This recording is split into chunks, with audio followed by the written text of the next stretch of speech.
everyone, and welcome back to the Scarlet Udan podcast for a very special episode today. We are joined by two members of our content writing team, Vaishnavi and Beth, who will be hosting today's episode. Our speaker today is Dena Igusti, who is a queer Indonesian poet, playwright, and journalist based in Queens, New York. She is the co-founder of the Asian multidisciplinary arts collective called Uncommon You and the Literally Press Short Line Review. Additionally, she is also a 2018 NYC Youth Poet Laureate Ambassador and has written several poems about the disconnect with her body as a result of FGC. Her poetry collection, Cut Women, is about her experiences with being an Indonesian Muslim non-binary survivor of female genital cutting and the overbearing loss and anticipated mourning she felt as a result of it. She has spoken about and performed poems regarding FGC at the 2018 Teen Vogue Summit, Brooklyn Museum, and the Lincoln Center. Thank you so much for coming on our podcast, Dena, and over to Vaishnavi and Beth. Thank you so much, Sanya, and thank you, Dena, for joining us today. We are so honored and excited to have you speak with us and our listeners. So as Sanya mentioned, you are a poet, a playwright, artist, activist, performer, founder of an arts collective. The list goes on. And of course, we want to hear all about that, but let's rewind for a second and start at the beginning. What was it like growing up as a queer, non-binary Indonesian Muslim in Queens, New York? Yeah, well, first off, thanks for having me on this. I'm super honored and I'm really excited for this. In terms of growing up in Queens, especially as a queer non-binary person, it was interesting. So kind of to give a little bit of background about Queens, specifically where I grew up, it was mostly multicultural. It wasn't predominantly white, especially in the area where I grew up. I grew up in Southside Jamaica, but before that, I grew up in Elmhurst, where it was predominantly Asian. So I was kind of just used to kind of growing up in that way. I know, like, when I went into college, a lot of people kind of had the experience of like being the only person of color, and that just was far from my experience. So growing in that space, like, I was always very used to kind of just like being very, very well integrated in being both Muslim and Indonesian, and like not really worrying too much about like colonial gazes up until that point.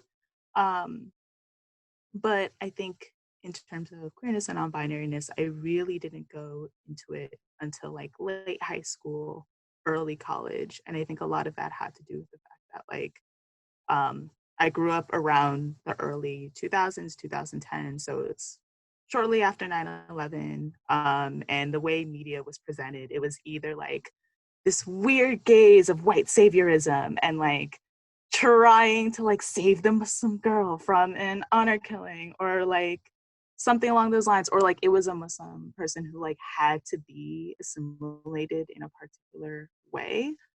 And that was like more so in media, but like growing up, that was far from my experience. So it always kind of felt this slight disconnect. But at the same time, because of that, I felt this huge like lens of being like the right Muslim or like the good Muslim, and like meaning so that like I was able to abide by everything, but in no ways like, but also trying to prove a lot of the time that I wasn't oppressed.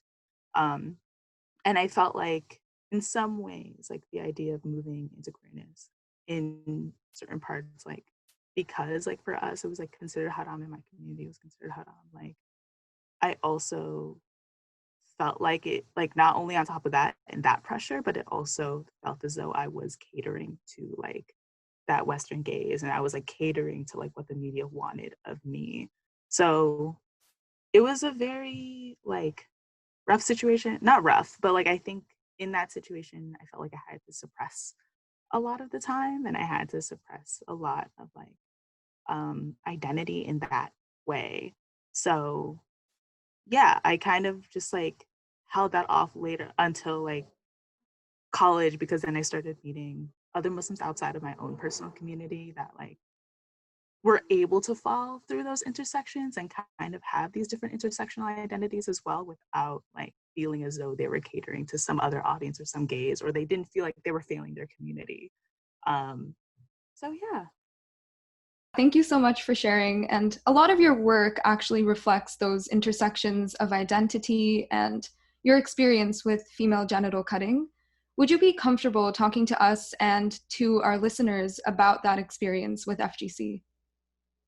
Yeah, so FGC was really, it it kind of came to me as a complete surprise, but also I felt as though like I thought I knew what it was until it actually happened. So I think like this was around when I was like 9. And during this time there was like a lot of talk about like puberty or how I was going to reach puberty soon, especially from like extended family. Um, a lot of things like, oh, like she's going to become a woman now, and oh, she's going to go through her period soon, which at the time I still didn't even fully know what that meant. Um, and kind of all these other like conversations that like centered around my womanhood and like saying things like you need to watch out for when she's a teenager, like you need to watch out, saying this to my mother. You need to watch for when she's like older. You need to be careful, especially because I was Indonesian Muslim, but growing up in America, and a lot of that had to do with like this kind of like community fear of like being assimilated into America. Also, kind of just meant like the typical narrative that I heard was always like, I'll date and get pregnant before I get married and my life will be over. And like that was always kind of enforced prior to FGC in a weird way. But when it actually happened, it was my first time in Indonesia. Again, I was 9 years old and I was already there for about a month. So at this point, I kind of knew, not that I knew the whole way around Jakarta, like but I knew like the basic things. Like I knew how to go to the supermarket, I knew how to go to the mall, I knew how to go to like just the places where we often frequented.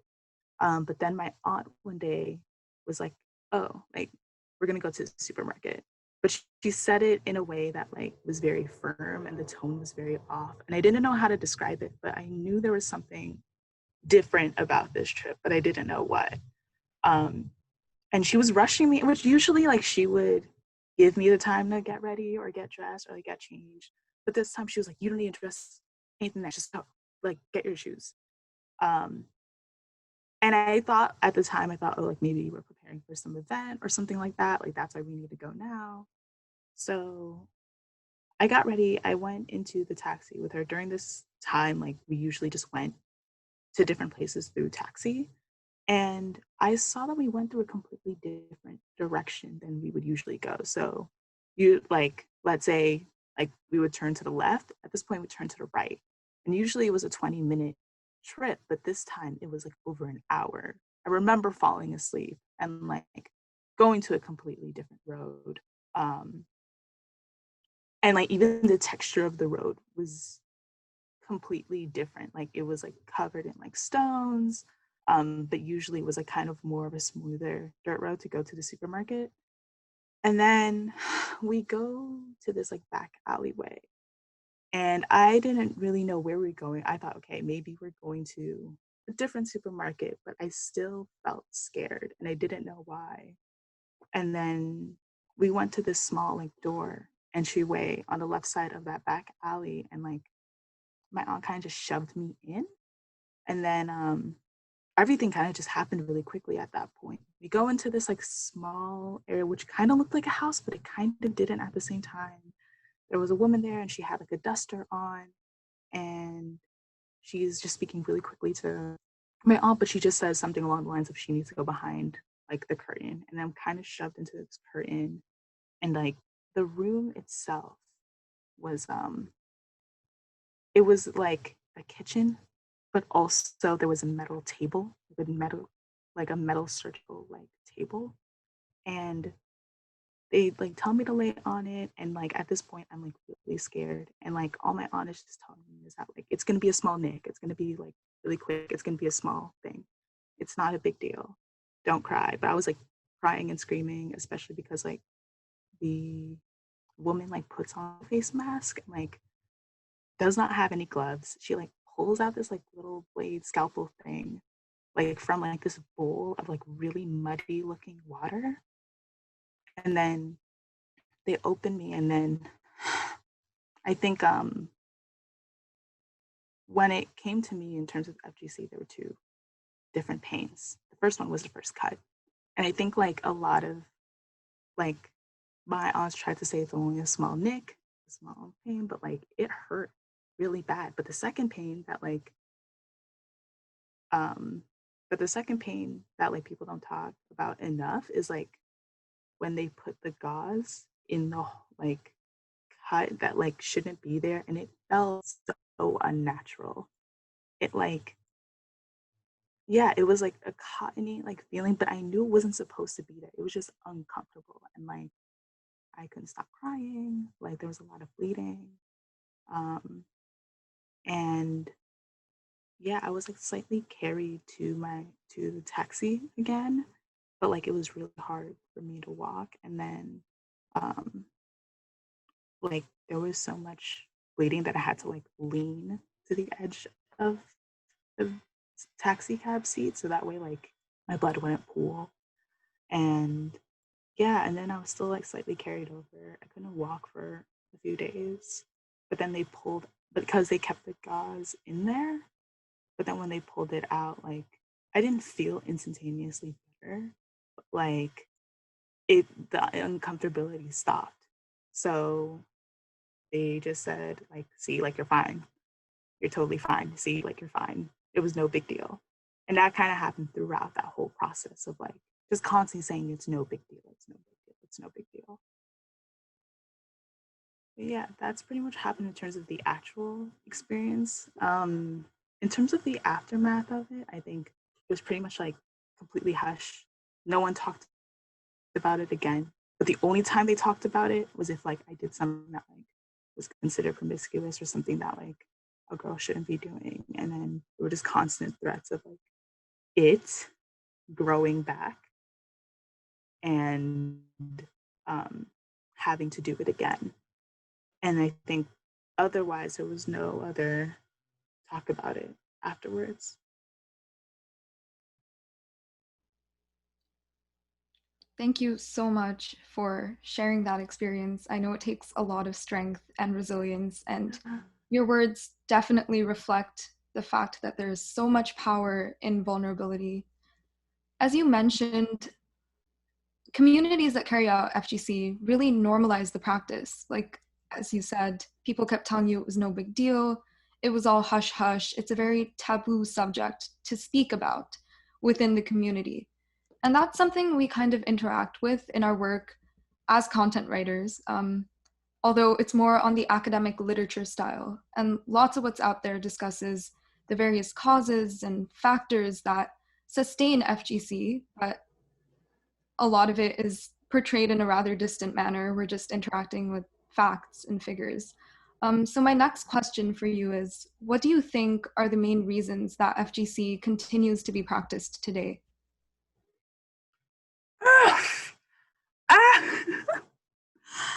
I could go on and on about it, but I think like a lot of it just has to do with like, I mean, we already know a lot of it, and of course, as you all know, because like you are content writers for it and like talk about it in so many different ways, like, you know, patriarchy obviously has so much to do with it, right? Like when I there before, I went specifically for FGC survivors, and like I remember my counselor, my therapist, like she told me that like and you might have to correct me on this, but like from what she told me was basically like it's not tied to any specific culture, it's not tied to any specific religion. Like statistically, there isn't like a certain like percentage of one or more for the most part. So like obviously we all know that boils down to patriarchy, but I think also there's such an obsession with bodies of those with vaginas and like women's bodies in a way, and there's such an obsession with control. And I think because of that obsession with control, there's also just this idea that inherently like our bodies cannot be trusted on their own. Our bodies, like as our own disposition, like are not trustworthy, are not believable. And I think as a result of that, like there is this strange desire to kind of there's this strange desire to kind of control it and repress it. But I think another aspect of it too is that like there's that aspect in terms of patriarchal aspect, but then there's another form of it that like it gets that like has always fascinated me, but also just from what I've seen, it's like the people who usually pass it down are women. Like it's always like the matriarchal line that like passes it down.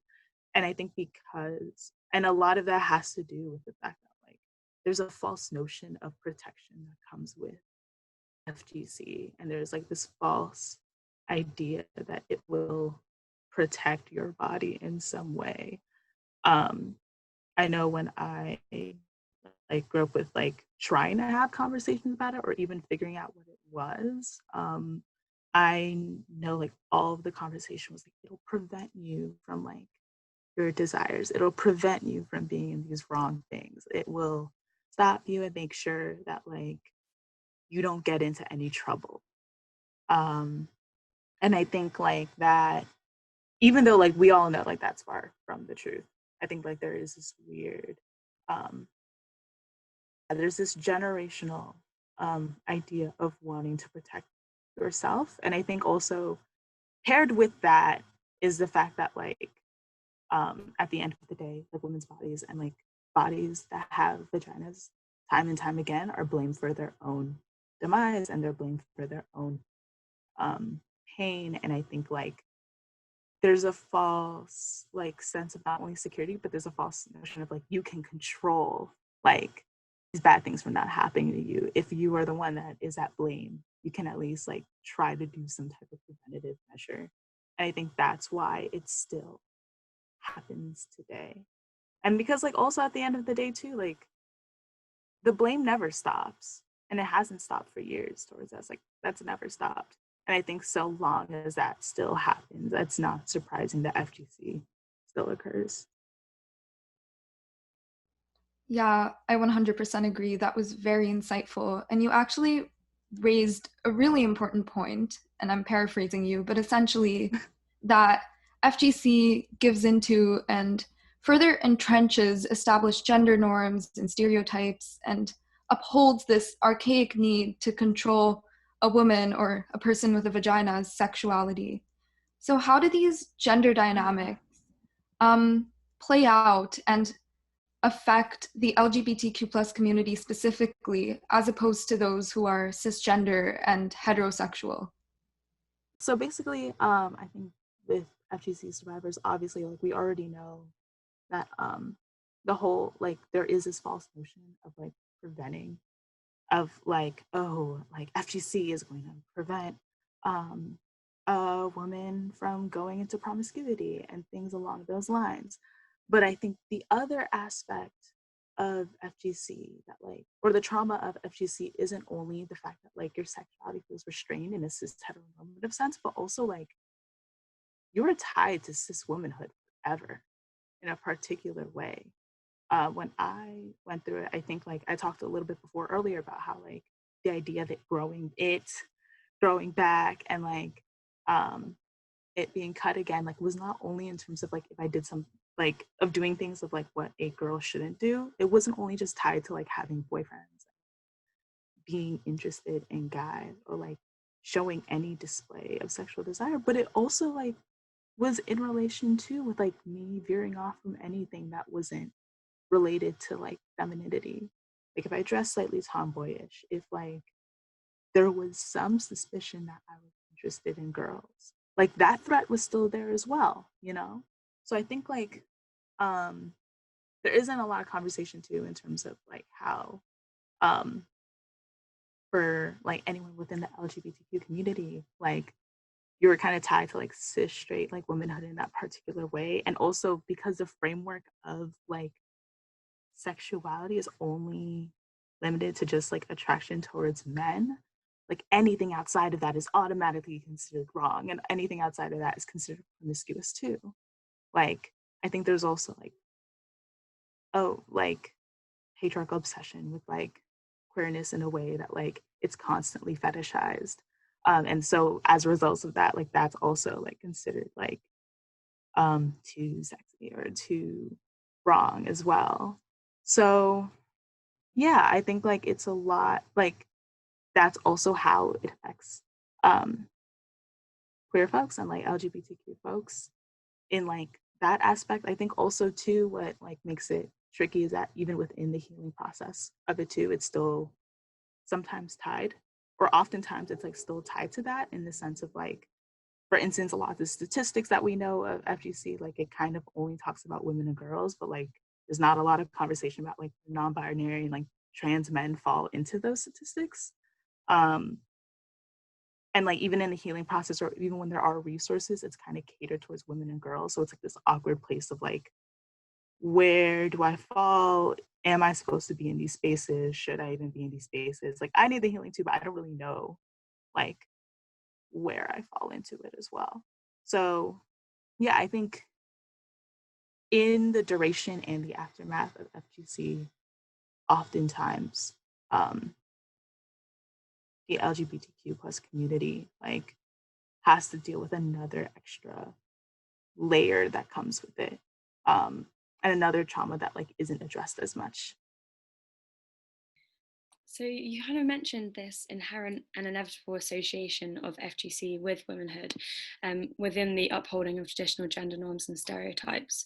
Would you mind discussing with us a little bit about your own identification as non-binary and how it interacted with the process of coming to terms with your body, as well as your own experience of female genital cutting?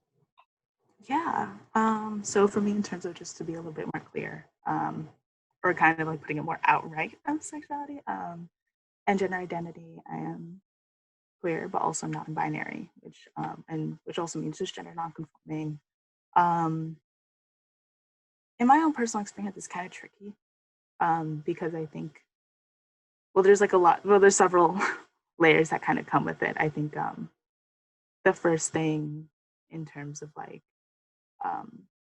sexuality is like the idea of like promiscuity and like and the homophobia that is like related to like promiscuity, especially in terms of FGC. I think like because for me personally, like I did experience like a very tangible punishment of what it means to veer off from what is expected. Like I can't act as if I don't have visceral reactions, and I can't act as if like that internalized homophobia is a little bit deeper.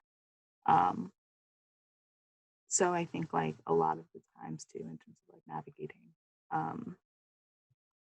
relationships, it's really tricky because I think, yeah, it's tricky because I think like it's a weird thing where like especially as somebody who's queer but also like is interested in different partners, it's a little bit there's a lot of conversation that does talk about like what it means to kind of like be straight passing, and like what does it mean to like kind of look straight passing. And I think like those conversations are still valid, right? Like I think like and no way do I also want to like denies in which like there is sometimes like the conversations around those, but I think also it's tricky for me because like I have to like, for instance, like I still like interact with my family often, you know, so like there is kind of a fear of like being shunned and like being disowned in a particular way. And I know like it wouldn't have been as, I'm very aware of the fact that like it wouldn't be as harsh, and it wouldn't be like, it wouldn't be so scary if like I didn't go through FGC, if that makes sense. I think like because it's associated with this physical thing, I think anything outside of that, or like the emotional aspect, is tied to this like physical punishment. Like everything kind of feels like a punishment. In terms of gender identity, I have always kind of known my whole life, but I think like media has always written it off as just like being a tomboy. So I was like, I'm gonna be the best tomboy I could be, like in terms of gender expression. But I think after FGC, it was like the idea of like exploring gender was just very scary, because I think like yeah, because like again, like the idea, like I mentioned before, like extended family members constantly like threatening for it to grow back and like have it cut off if I did anything like remotely tomboyish or like remotely queer. That, and then ampled with like early 2000s homophobia, like it kind of doubles down in this particular way too. But I think, yeah, I'm also like thinking a lot about it and like reflecting on my life. So if I pause for a little bit, I'm sorry about that. But yeah, I think it was tricky because I felt like I was like in this constant cycle in terms of gender identity where like I knew I wasn't a girl, but moving away from girlhood felt like a punishment. Um, it felt like something bad. It felt like, oh yeah, like I will be punished if I kind of move away from girlhood. But even like just being in girlhood felt like a punishment because like there's also this tangible thing of like being a girl, like I'll never be trusted all the time. My body will never be trusted ever. So then I kept questioning myself in terms of like, well, why do I want? Not why do I want to be non-binary, but why am I? Like there were moments where I think I criticized myself and I was like, well, is it just because like you're trying to run away from trauma?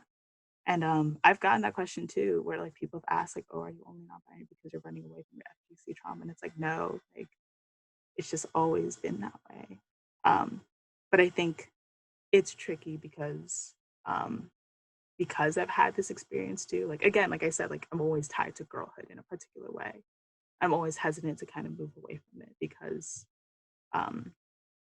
because moving away from like girlhood sometimes feels like I'm like running away from FGC trauma. But at the same time, like not being a girlhood was still a punishment that was tied to FGC and like all these other things. I think sexuality and gender identity has always just been tricky for me just because, or the relationship with it and like not being fully formed into it has always just been difficult because like there's always like FGC and the implications of FGC that kind of loom over in a particular way.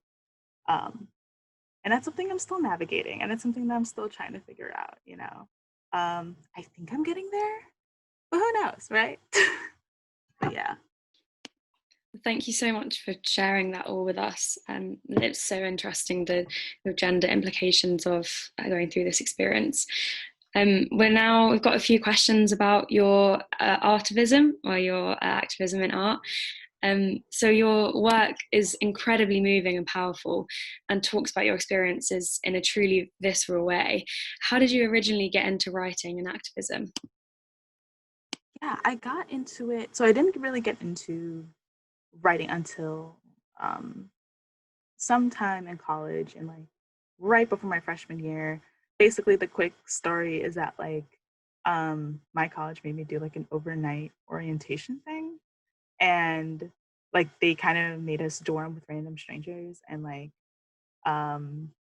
basically they wanted to sneak out and like do things that like I don't even know I even want to mention on this, but I was super uncomfortable so I just ran away and somehow found myself in a room. It was like a guy with a drum, and like I realized it was like kind of this open mic poetry thing.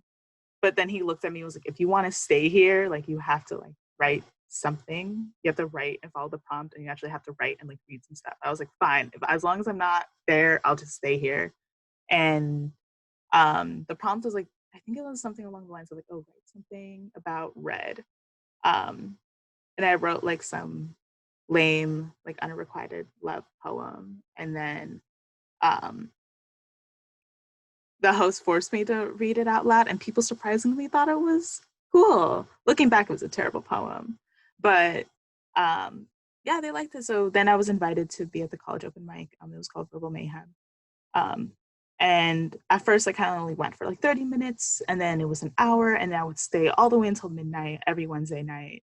And like started scheduling my classes like so that way like I could like do this like open mic like up until midnight and like after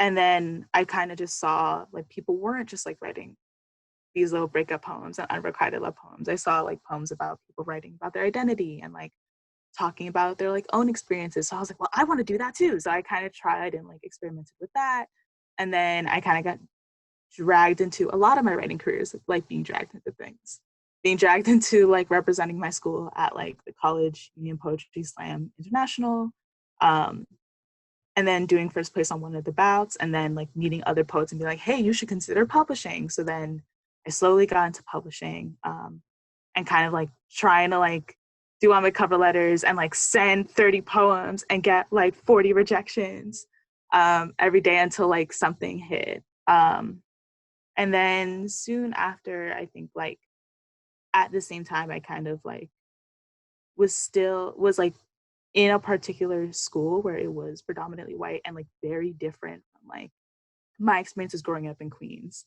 And I kind of like felt these particular judgmental gazes that I never thought I would feel, where like I like where like people really did have a problem with me being Southeast Asian, and like me talking back, like people had even a worse problem with me talking back.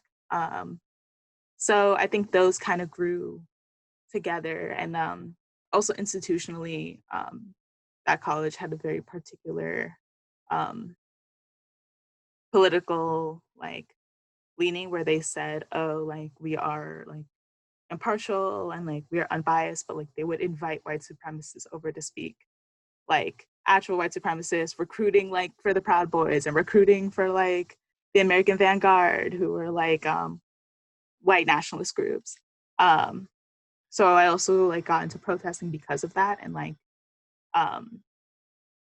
kind of at the same time. So then like my activism and my writing kind of like started to mix in, and they started to mesh in a little bit more.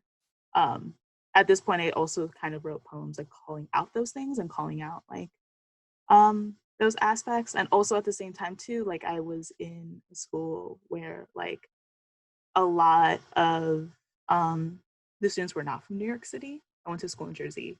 And like they were all about moving to New York and like starting a whole life in New York, and like in love with the glamour of like what any media about New York City says. But like as someone who like was also a byproduct of gentrification and like who has been displaced and like has experienced eviction, and like seeing like friends who like have been evicted, or like neighbors that like were evicted only for them to like be homeless and like pass away as a result of like housing instability.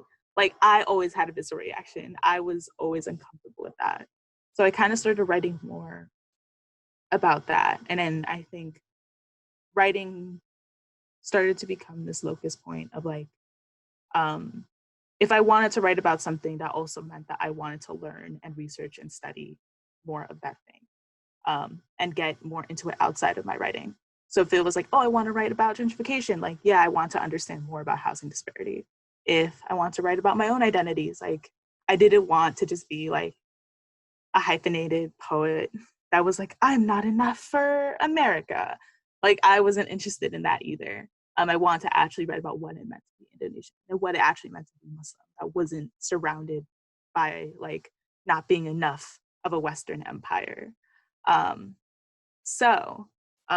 Yeah, they kind of started to mesh together in that particular way. But I think it wasn't until I was around like 19. Well, like first I kind of realized that I did experience trauma with FGC because it was under wraps for a very long time. So I never talked about it. But then I also kind of assumed that like, oh, every Indonesian goes through it. Every Muslim goes through it. We just don't talk about it. That's just what it is, because of how normalized it was. But it wasn't until like I actually was able to talk openly about it with other Muslims in my school and who I met on the internet, where I realized like, oh, that doesn't happen and that shouldn't have happened. So then I spiraled and was like, what happened? Like, what was it supposed to be? What does it mean? And then I kind of just started writing about it more.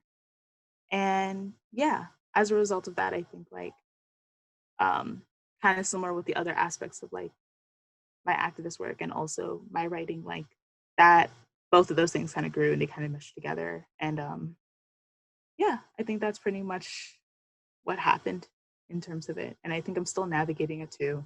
I'm still navigating like, what's it mean to be an activist, and like, especially as a writer, in the sense of like, I think like as someone who like is writing from American empire, that is something that I have to like deal with. Like that's still an inherent privilege, like even as a Southeast Asian Muslim, like I'm still writing from the empire, right?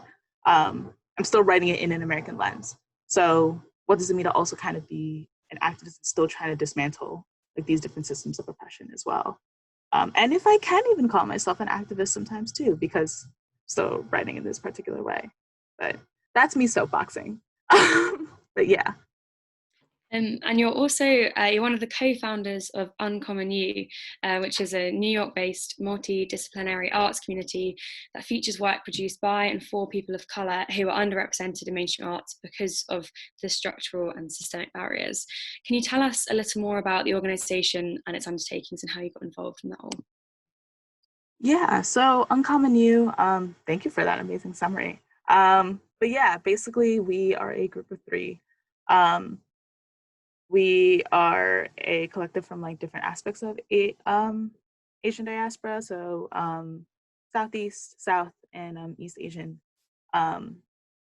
This diaspora collective in that particular way. To be more specific, Indonesian, me, Korean, my friend Esther Lee, and Pakistani, my friend Murtaza. And how we got together is we kind of always admired each other's work from afar. We went to high school together, but we didn't really talk in high school at all. It really wasn't until college where like we just saw each other's work on Instagram. Like Murtaza, like at the time, like he was interested in theater and like writing and directing and like acting. So like I would always kind of support him from afar and like send him resources if I saw like some acting thing, like, oh, I saw this link, like, you know, here you go. I thought of you, like, look into this. And for Esther Lee, she is an amazing queer Korean photographer. And during that time, like, was trying to start like her photography career. So I was like, yeah, like, you do cool things. So I like would send resources to her too and be like, hey, like, I thought you liked this. And then they kind of did the same thing back. And initially, like, we did not decide to form a collective. It wasn't like, oh, we're gonna like form this org and like we're gonna be a thing. We kind of just did different projects together. The first one being Sharum, which was a docu-theater play about the Muslim community in Queens and Long Island. And like we just did a set of interviews with like different Muslims in Queens and Long Island.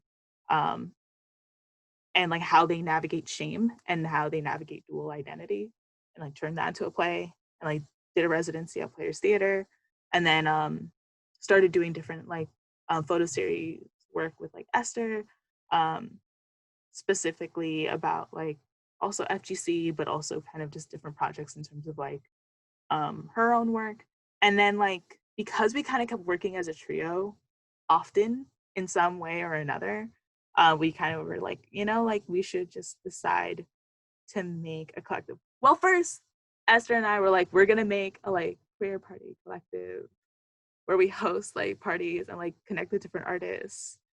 And then we pitched it to Murtaza, but then we were like, well, we already do art, like we might as well turn this arts collective.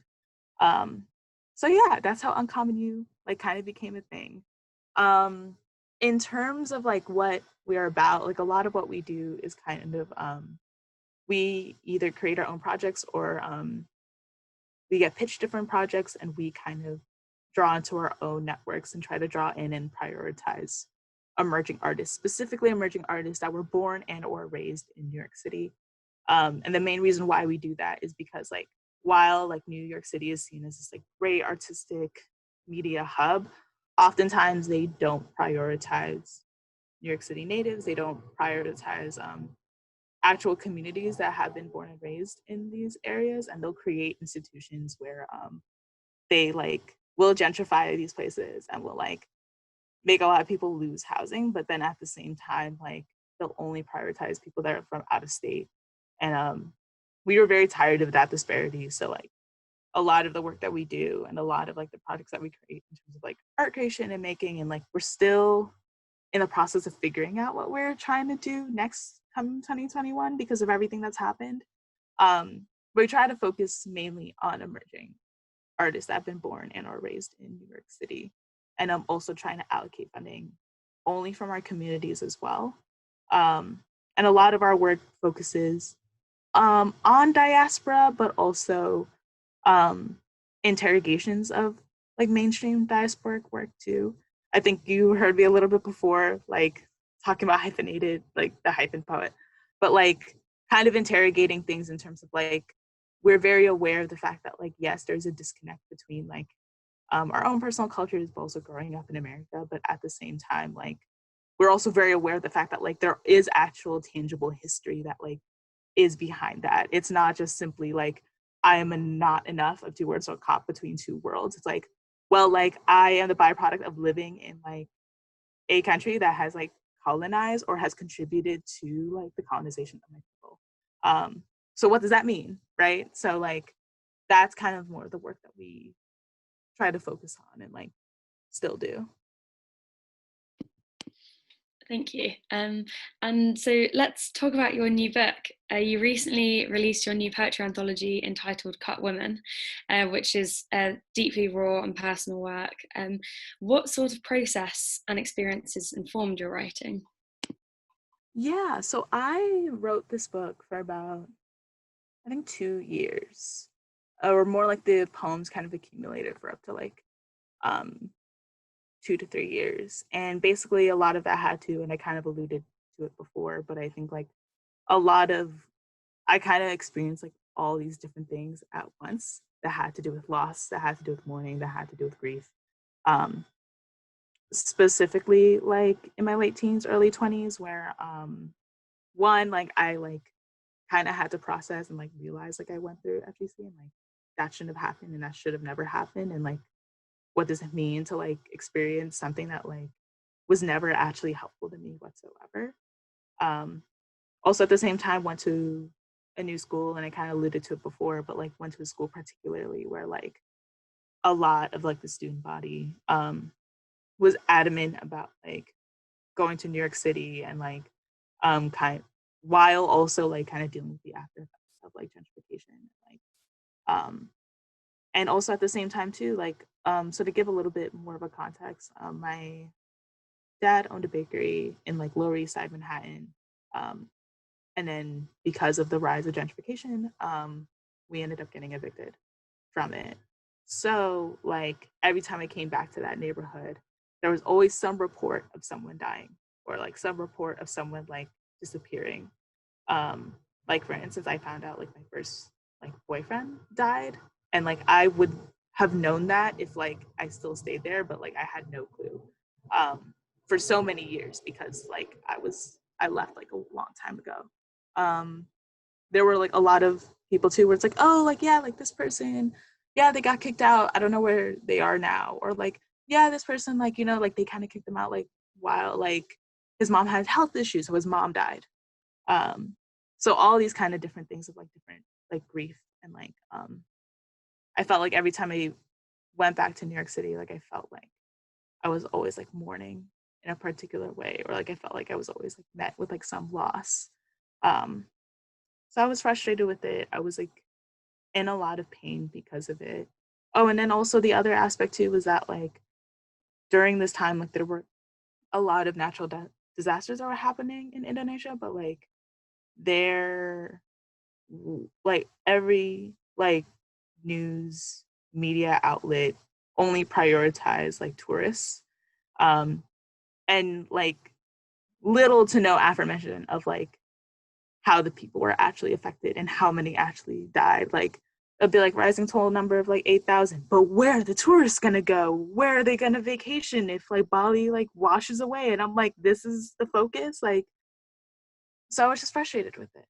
And then I kind of like kept writing these different poems in reactions to all these different things. And then soon I kind of ended up compiling them in a book because I kind of realized like as I was writing these things, I was like, like this person writes a lot about death. So I kind of writing in that like running theme a lot. And also mourning the loss of like my body, like what could have been with my body too, if I didn't go through FGC. And kind of like what does it mean to forge a relationship with the body when it does not trust you and when you don't trust it, and when no one trusts either of you, you know? So yeah, I ended up writing in a compilation, and then decided, okay, like maybe this is the time for me to turn into an actual collection. And then afterwards, I kept submitting it, got a bunch of rejections, and then soon, like the first draft of it was considered the final round for Game Over Books, who is my current publisher, but they were like, you need to actually order this and order these poems in a way where like it actually shows the narrative you want to show and not just put them together in chronological order. So then I spent a year kind of afterwards, like ordering it with intention, and making it the like collection that it is now. So yeah, I love it. And your work, it being art and activism, sometimes referred to as artivism, it plays such a crucial role in bringing attention to these serious and deep-cutting social issues such as FGC in a way that things like reports and policies, which can be distant and impersonal, do not. We'd love to hear what you think about the impacts and benefits of this artistic activism based on your own experience of it. It's essential because I think it puts a face to it. But also outside of putting a face to it, I think oftentimes there's this weird notion that like emotional information or understanding the emotions that are tied to certain things means that it's biased and means that it's not worthy and it means that it doesn't matter. I think there's a weird obsession with being impartial and being objective, and objectivity also often means like stripping identity and removing identity, and like often is like code words sometimes depending on the studies and depending on like who's doing it. It just means like an excuse for like a researcher or like someone who has no relations to the identities that like are affected by these things. I think as a result of that, I think artivism is like very crucial because like it well, one, it kind of gives the importance of consent that I'm not saying like doesn't lack in research, but also like we're also not going to act as if like the idea of consent like in research isn't always exactly present. So it does kind of reinforce that consent. It also like does take like it also takes back like the narrative in a particular way, reclaims it in a particular way, where often times it's not there. I think one of the things I have to deal with being like an artist who went through FGC is like hearing like all these survivors are voiceless, and like I have to like, and like usually like the researcher or the reporter or like whoever like usually like who I've seen like do FGC things are like they are going through these things and know that they don't have a voice and they are voiceless and I have to give that voice when that's not true. Like they definitely do. It's just that the systems that are in place and the systems of oppression that are in place like will constantly portray them as voiceless when they definitely do. It's just like whether or not like the positions of power will actually listen to them is like kind of more of the actual question. So I think artivism is super important in that way because I think like it like does kind of allow that to happen. It does like allow like marginalized like communities and like people of marginalized identities to like actually take hold of their actual narratives, but also like shows the importance of like that emotion, like, and kind of show the importance of like why these things happen and why like why they need to like have attention outside of like here are the like dominant stats. I want to say that I'm in pain. I have a right to say when I'm in pain, you know, like, and I think yeah, and I think because of that, like I'm not saying that like numbers aren't important by any means, but also like I think at the same time, I think there's also this like weird obsession that if a certain percentage of people experience it, then it matters. When like, if you just hear the narratives alone and just like hear these things, like just as its own, like you can still know the significance of this thing.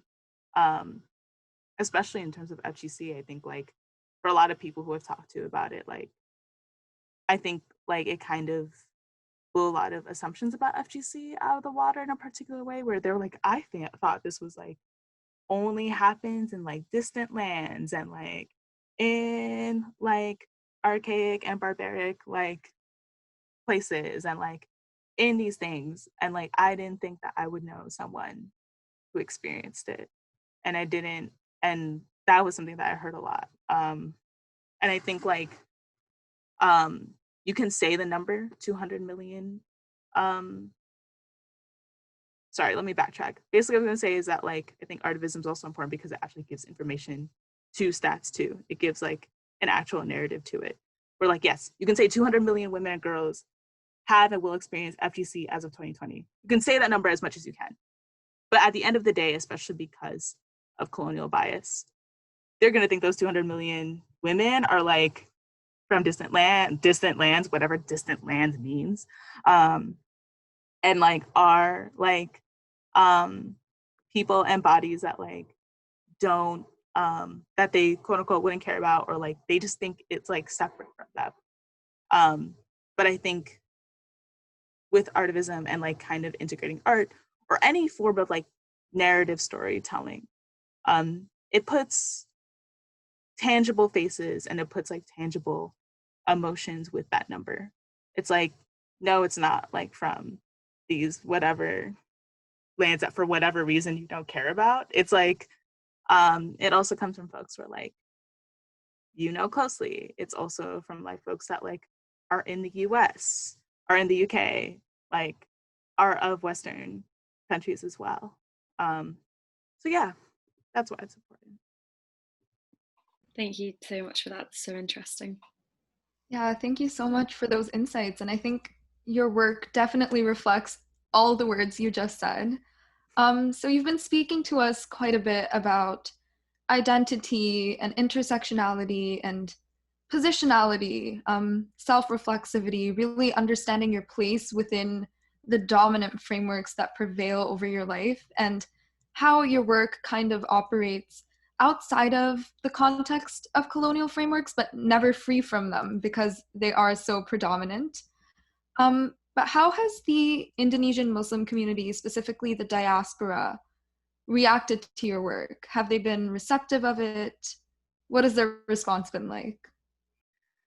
It's been interesting, and it's also something that I'm still not fully sure of. I think like not because like I haven't gotten response. I've gotten a lot of positive responses, but I think like in terms of like I've had like a couple of FGC survivors like thank me for the work because they were like, thank you for putting how I feel like into like actual words, which I was like, like I don't know. Which like also like on one hand I have a lot of gratitude for, but on the other hand I'm like, no, you have the words too. I just had the privilege of like being published. Like I don't think like like I don't know how I feel on that, but like again I'm so positive. But yeah, I've gotten a relatively like positive response to it, especially from the Indonesian Muslim community. But I think the thing that like I'm not sure if it's with my local Indonesian Muslim community. That's the only like community in terms of the Indonesian Muslims that I haven't like fully heard from.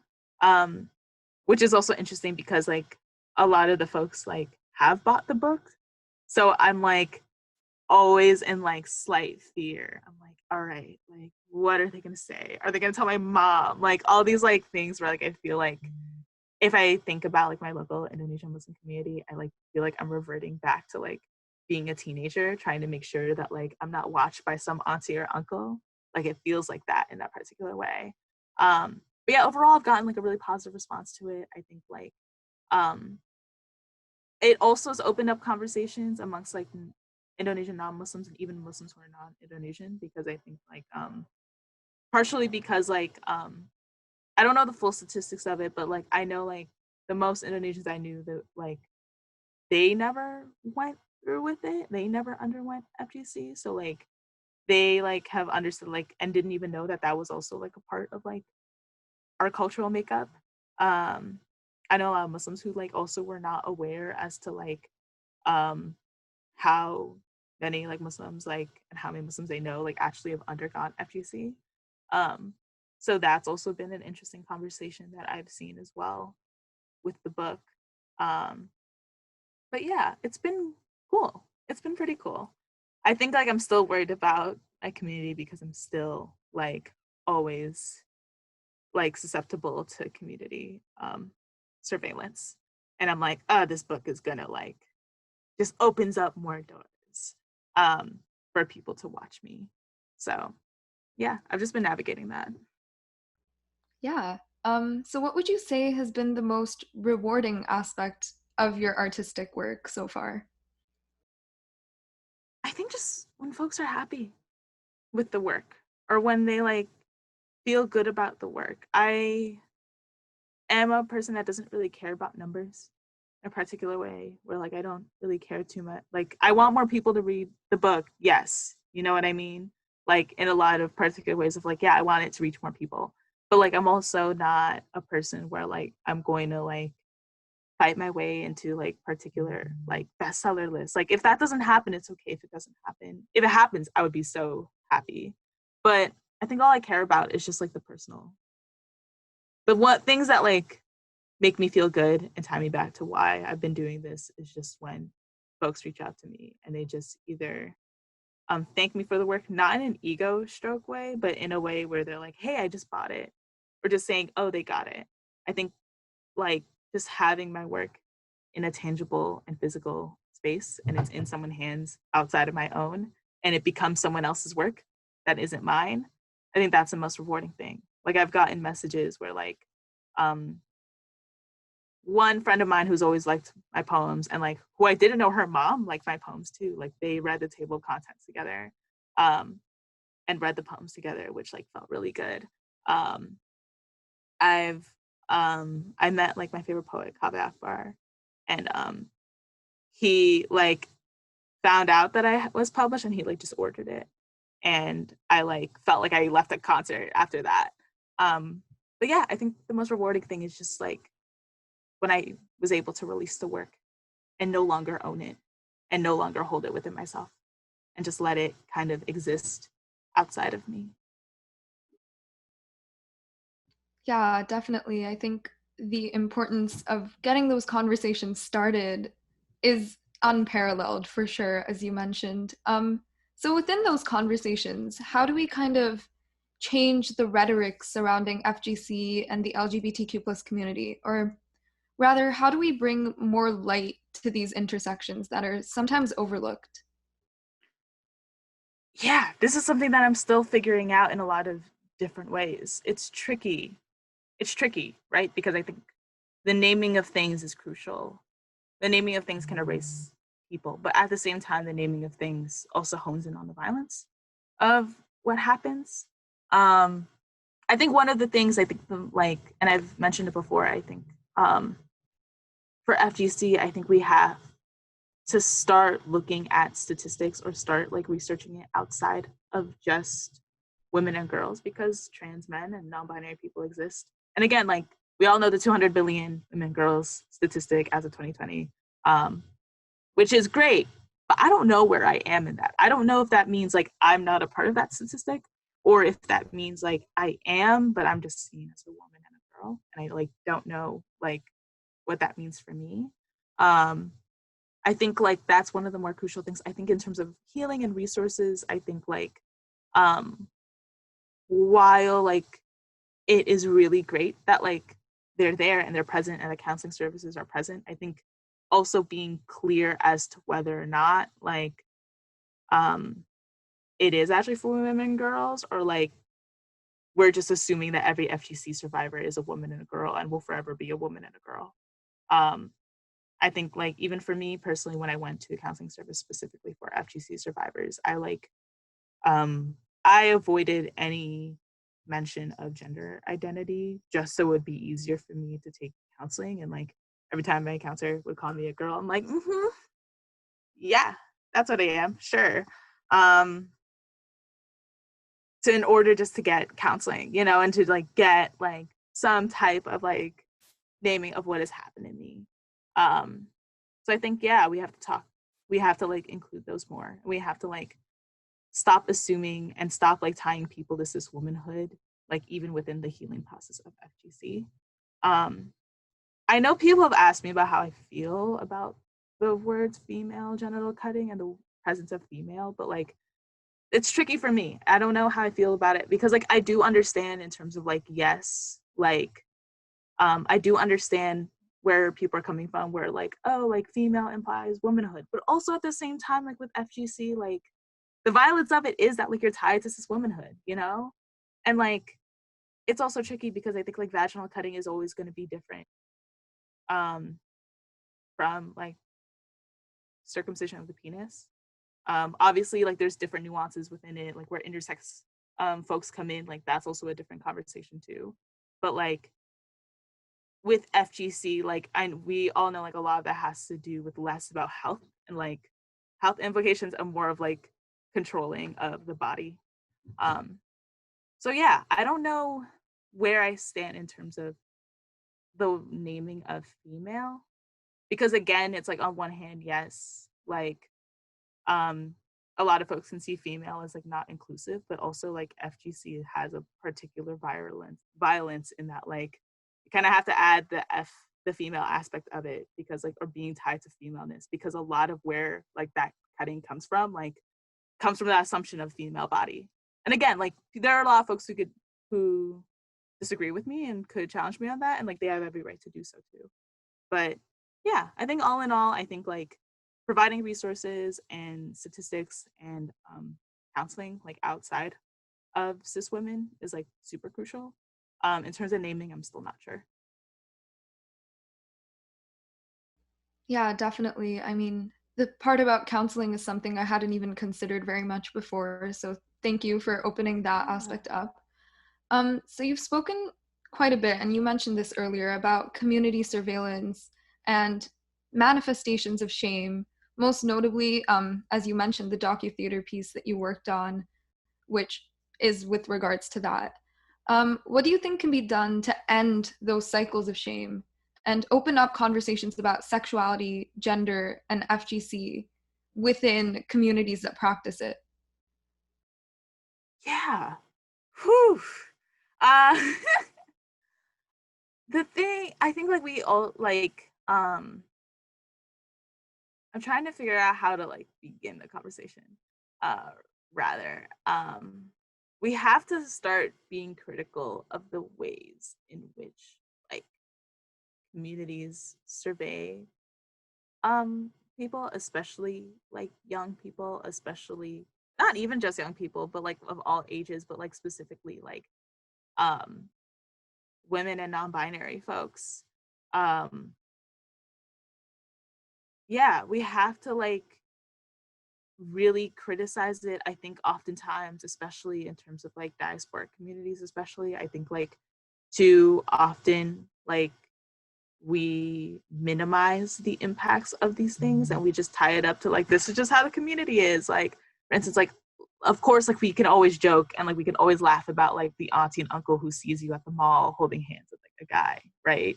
But I think we don't often talk enough about like how insidious it is, and like for like an auntie and uncle to kind of just like watch you and then like be eager to tell like your parents in hopes that you get in trouble and in hopes of you to be punished and in hopes of you to like conform in a particular way. We really don't talk about how violent that is and like how like awful that is. Like all jokes aside, like it is like we talk about like, for instance, in terms of like community policing, in terms of like the ways in which like people outside of our communities will tend to like police like how we speak, how we dress, like how we interact like with our own. Like we talk about that, but we don't talk about the interpersonal aspect of like that community policing, or like it's like we can't just write it up as like, oh yes, like it is just simply like policing, like community policing isn't just simply like a white neighbor like calling the police because you're doing something that they think is suspicious. Community policing also means like that like obsession with like tattletaling and like snitching of like, all right, like I'm going to like I'm gonna call your parents and tell them that like about you being with someone without any context, so that way you could get hit and that you could get beat and you could get punished. Like that's also super violent too, right? So yeah, I think in terms of that, like altogether, we need to abolish community policing and that like system of like snitching from not only aunties and uncles, but also like the cousins, the friends. We also have to like talk and like actually have conversations about like that aspect of it in terms of like not only just like, it's not just a funny thing that happens, it's not just like like this is like just some scandalous thing that I can gossip about, but like it has like actual implications. It does cause harm. And also the thing with community policing too is that like, in community surveillance, is that it just further reinforces different ideas.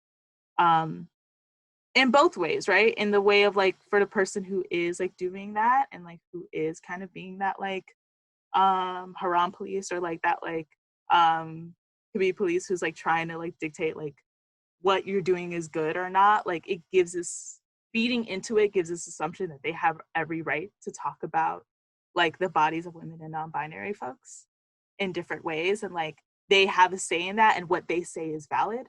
But on the other side too, in terms of like families and like other community members who feed into it, it also like reinforces the idea further and further that like what you say isn't trusted and what you say can't be trusted. I had this situation where one of my neighbors like told my aunt that like I was like doing something inappropriate with like my partner, and like as many times as I said that I didn't, and like she didn't even entertain the idea that like maybe my neighbors are just lying, or maybe they just misinterpret the situation.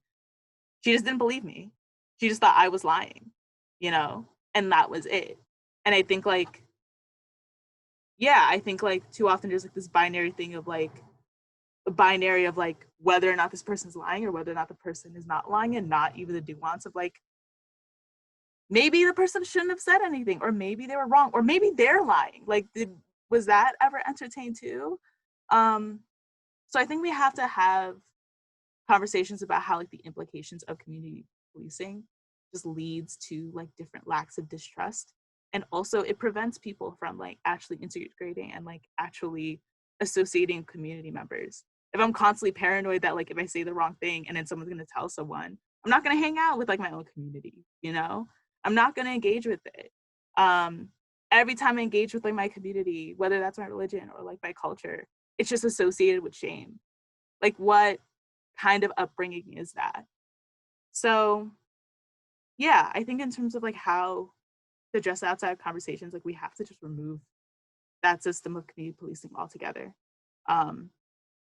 We can't constantly like rail on diasporic folks for not being connected with their culture when like all they know of their upbringing of their culture is shame and fear of shame and anticipated shame. That doesn't help people either, you know? And then rather in terms of that, like conversations about like gender and sexuality in a way where like it's actually inviting, it actually gives explanation, it actually like, and also not just like reinforcing patriarchal ideals, but like actually giving explanation and providing dialogue where it's like, okay, like maybe like I think that like in the instance of like older generations where like they kind of, for instance, like assume abstinence, it's like growing up, like they always thought that like outside, like any sexual activity outside of marriage like would always lead to trouble, and like interrogating, well, what is that trouble and why do we assume like this form of trouble, and why do we like do these things in terms of like gender too. A lot of that has to do too with like reconnecting with like our histories outside of colonialism, where it's like we can't always be like there's always a man and a woman, when like a lot of our cultures like prior to like Western imperialism like did not have gender binaries that were just men and women, right? Like in my particular tribe in like in Indonesia, like we have 5, but like we don't talk about it because like they're like, well, in Islam, like it's just a man and a woman, and it's like, well, like those are 3 genders of history that I will never know if you're going to keep doing it that way. So yeah, and also in regards to FGC, I think we have to also interrogate too like the implications out of it outside of just the physical, because the physical like is horrible and terrible, and like still navigating the physical aspect of it like is still rough. But I think also like the implication of still perpetuating it still means that like we think that there are people and bodies that inherently cannot be trusted, and that's not true, and we can't navigate the world and life in that way, you know. So yeah, I think those are kind of those things.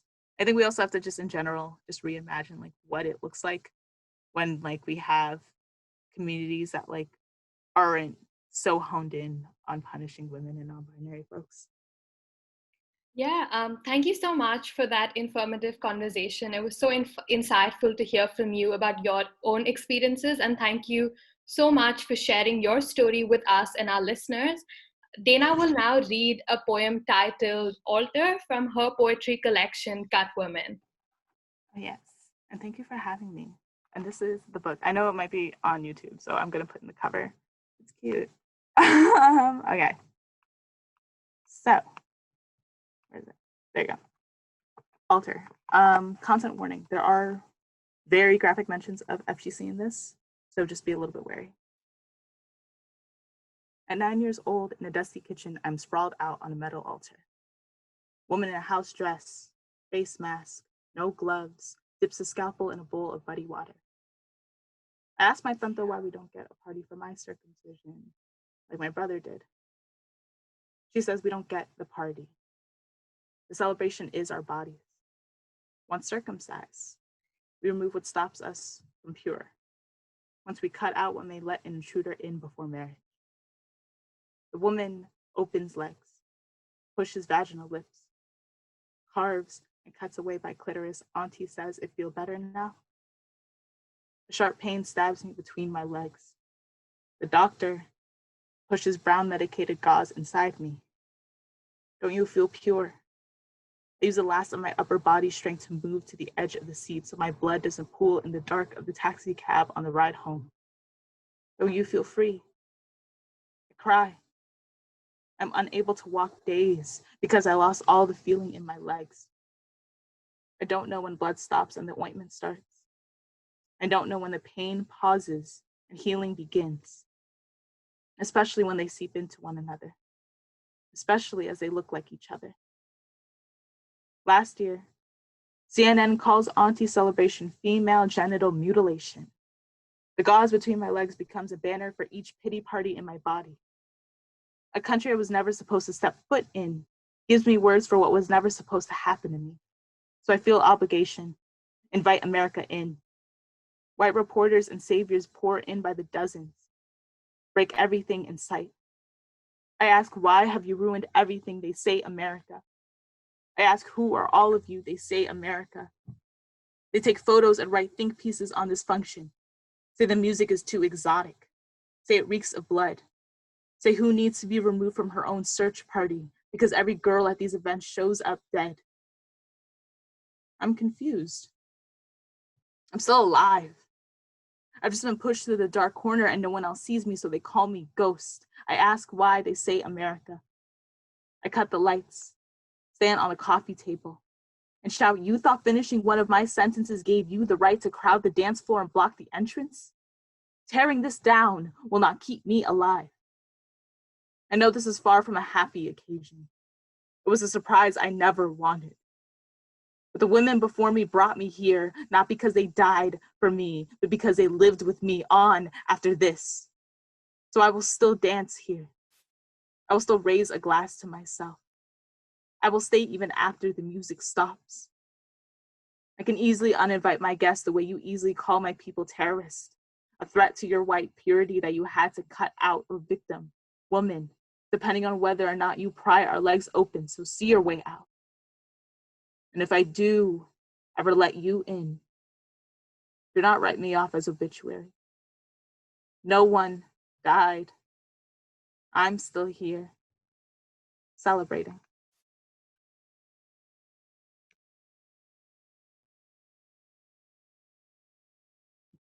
Thank you so much, Dena, for sharing that with us, and thank you so much for being here today. Yeah, and thank you so much for having me.